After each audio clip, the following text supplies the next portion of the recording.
When my parents passed away in a tragic car accident, my world shattered. I was only 24, barely out of university, with no siblings or extended family to lean on. Grief consumed me, and it felt like the ground had been yanked from under my feet. My parents had always been my pillars of strength, and their sudden absence left me adrift in a storm I wasn't prepared for. Amid the darkness, I clung to the one bright spot in my life, my husband, Ravi. We had only been married for a year, and his warmth had been a source of comfort during my parents' illness. When they passed, he promised to stand by me, to be my family when I felt I had none. I believed him. But promises, I would soon learn, were just empty words. Shortly after my parents' funeral, cracks began to show in our marriage. At first, they were subtle. Ravi working late, coming home distant and irritable. He assured me it was just stress from work, but my gut told me something was wrong. Then, his family began visiting our home more frequently, bringing with them a wave of judgment and criticism. "You're too slow with housework," his mother said one afternoon as she inspected the kitchen like a drill sergeant. "And look at these dishes, still wet. You were spoiled in your parents' house, weren't you?" Ravi said nothing. He sat silently in the living room as his mother's sharp words cut into me.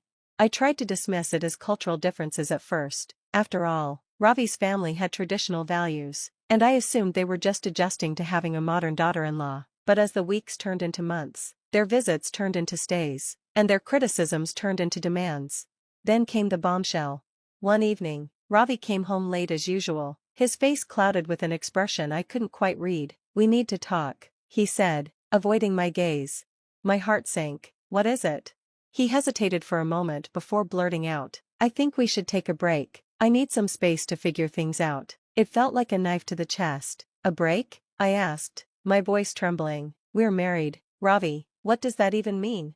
He didn't answer. Instead, he packed a bag and left that night, leaving me alone in the house. The next morning, his family arrived with their suitcases.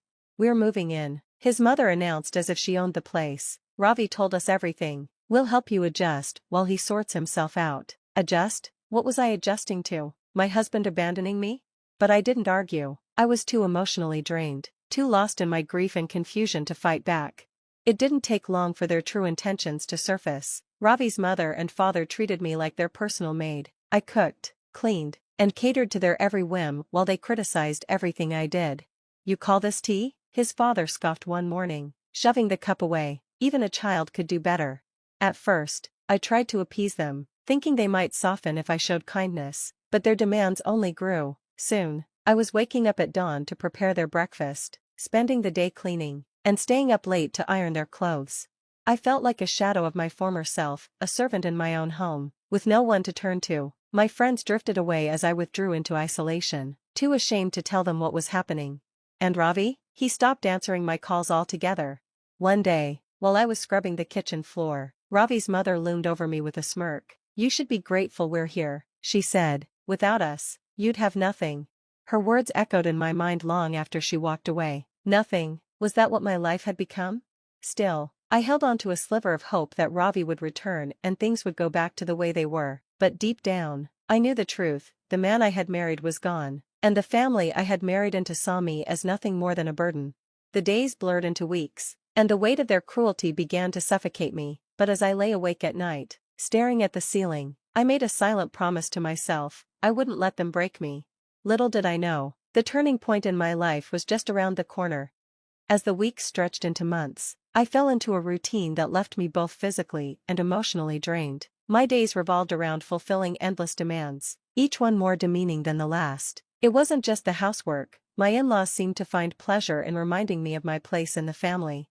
"You're lucky Ravi married you," his mother would sneer as I set the table for dinner. "What do you even bring to this family? You're useless without him." I wanted to fight back, to shout that I wasn't useless, but I was too worn down. They had taken everything from me: my confidence, my home, my sense of self. One evening, as I was folding laundry in the corner of the living room, my father-in-law walked in, speaking on the phone. His voice was unusually enthusiastic. "Of course, we'd be honored to have you for dinner, sir," he said, bowing his head slightly as if the person on the other end could see him. "It's the least we can do to show our gratitude for everything you've done for the company." When he hung up, he turned to me with a sharp glare.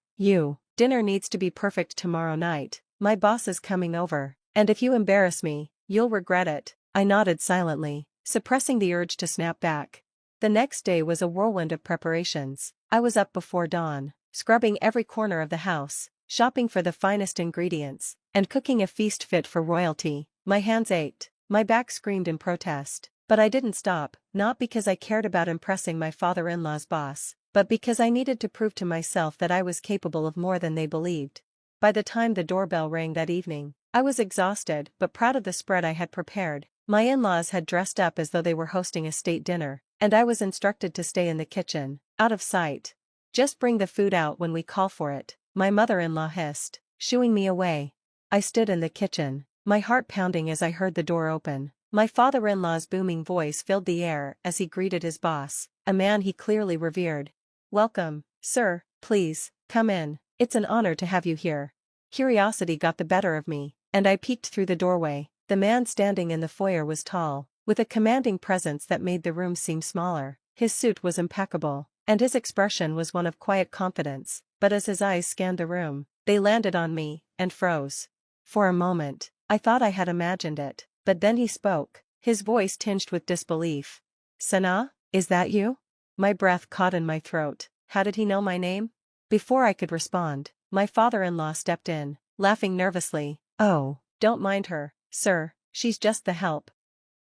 The man's eyes narrowed, and he turned to face my father-in-law with an intensity that made the room fall silent. "The help?" he repeated, his tone icy. "Do you have any idea who she is?" I felt the blood drain from my face. Who I was? What was he talking about? My father-in-law stammered, clearly caught off guard. I don't understand, sir, she's my daughter-in-law." "But," the man cut him off, his gaze never leaving mine. "Sana, it's me, don't you recognize me?" I stared at him, my mind racing. There was something familiar about him, but I couldn't place it. Then, like a floodgate opening, the memories came rushing back. "Mr. Sharma," I whispered, my voice barely audible. He smiled, a warmth in his eyes that I hadn't seen in years. "Yes, your father and I worked together for years. He was my closest friend." The room seemed to spin as the weight of his words sank in. This man, this powerful, imposing figure, was my late father's best friend. And now, he was my father-in-law's boss. The silence in the room was suffocating. My in-laws exchanged nervous glances, clearly caught off guard by the revelation. I, too, was struggling to process what Mr. Sharma had just said. My father's best friend? Why had my father never mentioned him? And if he was so close to my family, why had he disappeared from our lives? Before I could ask, Mr. Sharma turned to my father-in-law, his expression cold and unforgiving. "You've been treating her like a servant?" he asked, his voice low but seething with anger.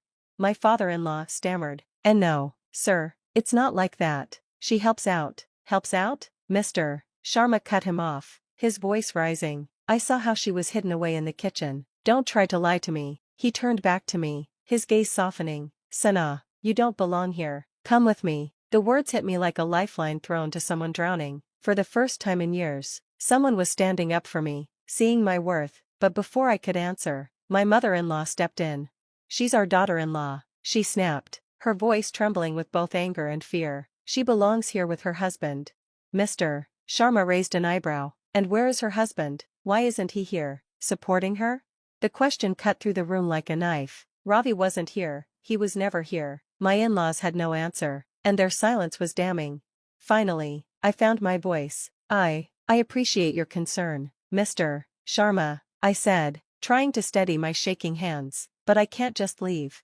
He frowned, clearly not satisfied with my answer. "You don't have to live like this, Sana. Your father would never have wanted this for you." His words brought tears to my eyes. My father, the man who had always believed in me, who had given me the strength to dream big. What would he think if he saw me now? But the chains of obligation were too strong. I couldn't just walk away, not yet. "Thank you," I whispered, "but I need time." Mr. Sharma didn't argue further, but the fire in his eyes told me he wasn't going to let this go. He stayed for dinner, though the atmosphere was tense. My in-laws fawned over him, desperately trying to win back his favor, but he remained distant, his attention mostly focused on me.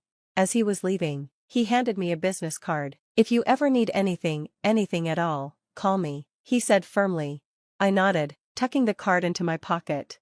The next few days were unbearable. My in-laws were furious with me, blaming me for embarrassing them in front of Mr. Sharma. They doubled down on their mistreatment, giving me even more chores and berating me at every opportunity. But something had changed in me. Mr. Sharma's words lingered in my mind, igniting a spark of hope I hadn't felt in years. I began to dream of a life beyond this house, beyond this toxic environment. One evening, while cleaning my husband's study, I found a pile of unpaid bills hidden in his desk drawer. My heart sank as I realized the depth of our financial troubles. No wonder my in-laws clung to Mr. Sharma's goodwill, they were drowning in debt. That night, as I lay awake, I made a decision. I wasn't going to let this be my life. I didn't know how, but I was going to find a way out. The opportunity came sooner than I expected. The morning sunlight streamed through the windows, but the tension in the house was palpable. The night before, I had overheard my father-in-law on the phone with Mr. Sharma. He was desperate, pleading for some sort of favor. "He's our last hope," I heard him mutter to my mother-in-law afterward. "If he pulls out his investments, we'll lose everything."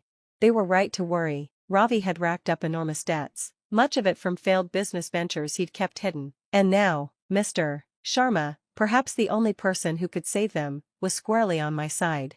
That realization gave me strength. I wasn't just some helpless woman trapped in their web of control. I had a voice, and for the first time in years, I was ready to use it.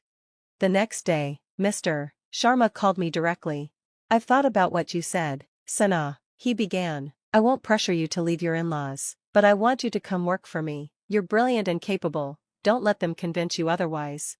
His words filled me with a sense of purpose I hadn't felt in years, but the idea of working outside the house terrified me. My in-laws had always discouraged me, telling me I wasn't smart enough or educated enough. "I don't know," I murmured. "You don't have to decide now," he said gently, "but remember, this is your life. You deserve to live it on your own terms." That evening, I finally confronted my in-laws. I walked into the living room, clutching the business card Mr. Sharma had given me. My hands were shaking, but my voice was firm. "I've decided to take Mr. Sharma's offer," I announced.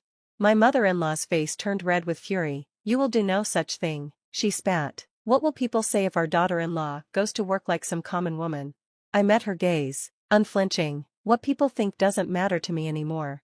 My father-in-law tried a different tactic, his tone manipulative. "Sana, think about the family. If you leave, how will we manage? We're on the verge of losing everything. Maybe you should have thought about that before treating me like a servant." I shot back, my voice rising. Their protests continued, but I didn't back down. For the first time in years, I felt a surge of confidence. I wasn't going to let their fear and control dictate my life any longer. The next morning, I packed my things. My in-laws hurled insults as I walked out the door, but I didn't care. For the first time since my parents' death, I felt free. Mr. Sharma met me outside his office building. He had arranged everything, a place for me to stay, a job that suited my skills, and even a plan to help me reclaim the confidence I had lost.